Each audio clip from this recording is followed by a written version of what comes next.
Alright, so I got an email today that I was chosen to enter the closed beta for Generation Zero. What is Generation Zero, you may be asking, and up until a little while ago I didn't have the answer either, because I sign up for so many betas every month that I begin to lose track of all the shit that I'm trying to get into, and so I kind of had to, I kind of wanted to surprise myself when I got into it, because I figured it might be good, so why not go in blind and see if any fun comes of that. And I remember vaguely that there was a trailer a while back.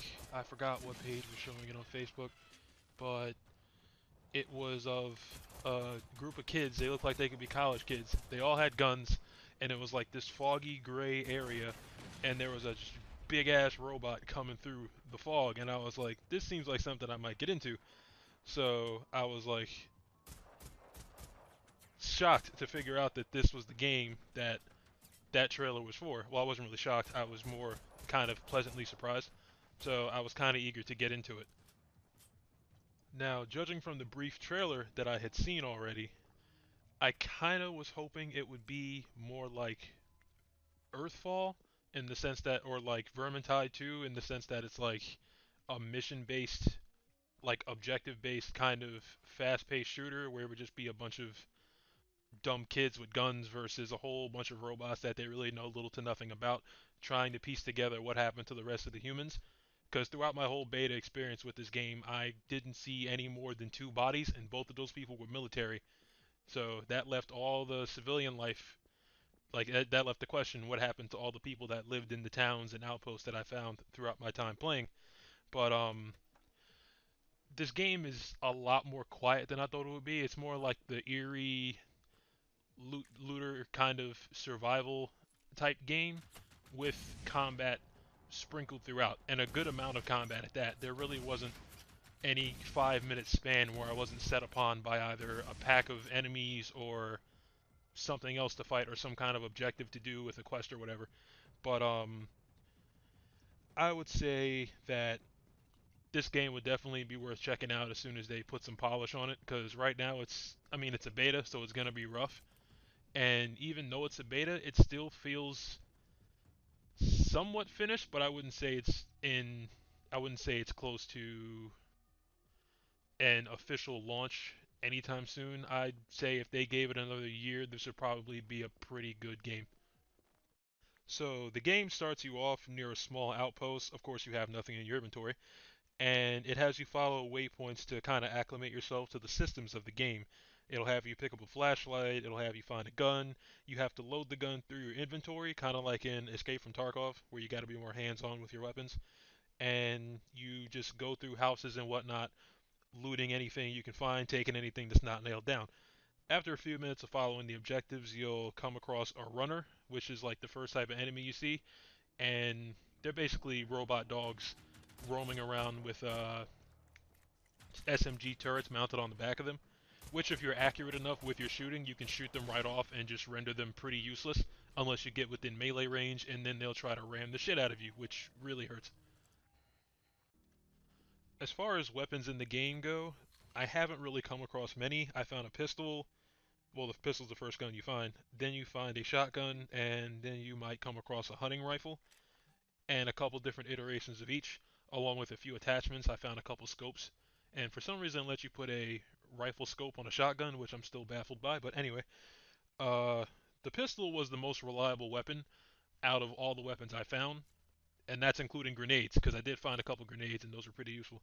But the pistol's accuracy and power are on. It's got power on par with the shotgun, as well as accuracy on par with the hunting rifle I found. So I only found myself using the pistol for the majority of my time playing the game, unless I was trying to be Billy Badass and try to snipe the runners from over a hill, which didn't work because, as I said, the hunting rifle does piss poor damage in comparison to the pistol. The other fantastic thing about using the pistol is that I never ran out of ammo because every ammo stash I found in every house or barn or car that I looted always had ammo for the pistol in it. I had well over 1,000 bullets, and I probably used well over 2,000 bullets through the entirety of my time playing so far.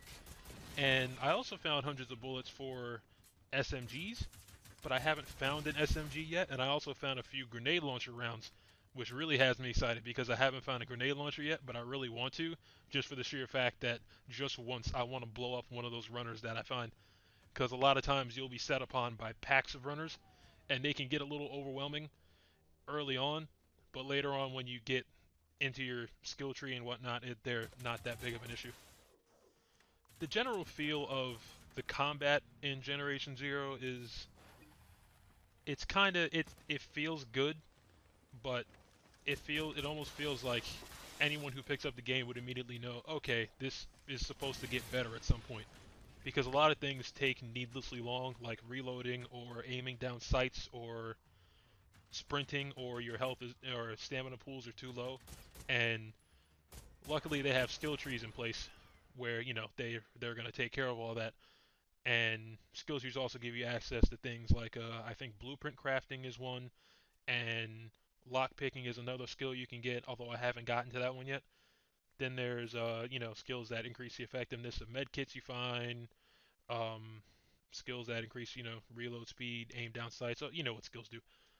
Now there are stealth mechanics in place in this game, seeing as it's got some kind of survival-esque feel to it, where if you shoot or when a runner will shoot off his turret, it'll attract almost all the enemies within, I'd say, 50 yards, and they'll all come running. So pretty soon you'll be in a firefight between you and 5 or 6 or 7 runners at a time, and it can get a little hectic, but they fire straight up and they fire in a straight line.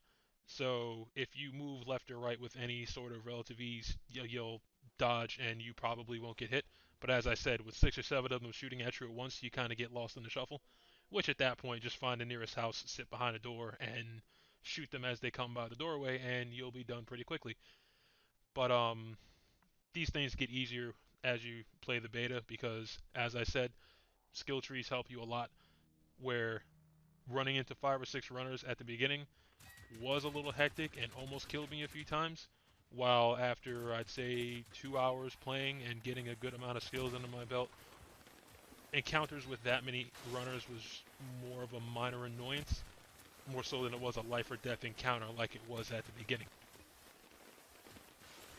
Now, some of you may be wondering about the size of the map. The map is a pretty decent scale, and I feel like it has a lot to offer. As you're going through, you'll find items and answering machine messages or notes on walls or drawings on maps that'll start quests for you and lead you to, or most of the time, they'll try to lead you to where the quest takes place or where you have to go.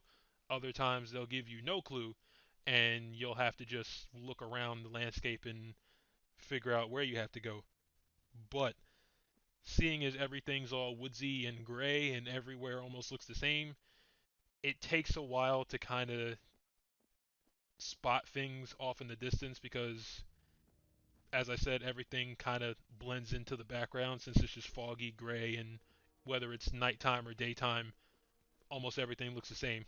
If it weren't for the compass or the ability to use a map, I would easily get lost and not be able to make it anywhere. So hopefully they improve on their guidance system for their quests in the future, so that will no longer be a problem. As far as means of transportation go, you best put on your best pair of Nikes because there are no cars to use. Cars are really only there, kind of like they were in Dying Light, where the only thing you'll get from them is loot or bandages or ammo, and that's pretty much it. So there's no ATVs, although I really hope they add those in, since there is a blueprint system in the game, as I mentioned earlier, and there is a tech skill tree, I believe. So putting those two together, I'm sure they could believably add in an ATV or some kind of terrain vehicle to traverse the big ass map because having to run everywhere could get pretty annoying and pretty boring really quickly. I spent around 2.5, 3 hours total running through the beta. I killed almost 40 enemies according to the game's stat keeping that they have in their menu. And I'm actually a bit excited to keep exploring and see what I find. As I said, I really want to find the SMG because there's 900 of those bullets currently in my in-game inventory, and I'd really like to put those to good use. And I'd also like to find that grenade launcher because I like to make things blow up. I'm a simple guy. What can I say? But aside from that, that's really all I had to say. If you enjoyed the video, feel free to subscribe. This has been Cygnus Jason, and I will catch you all on the game side. Later.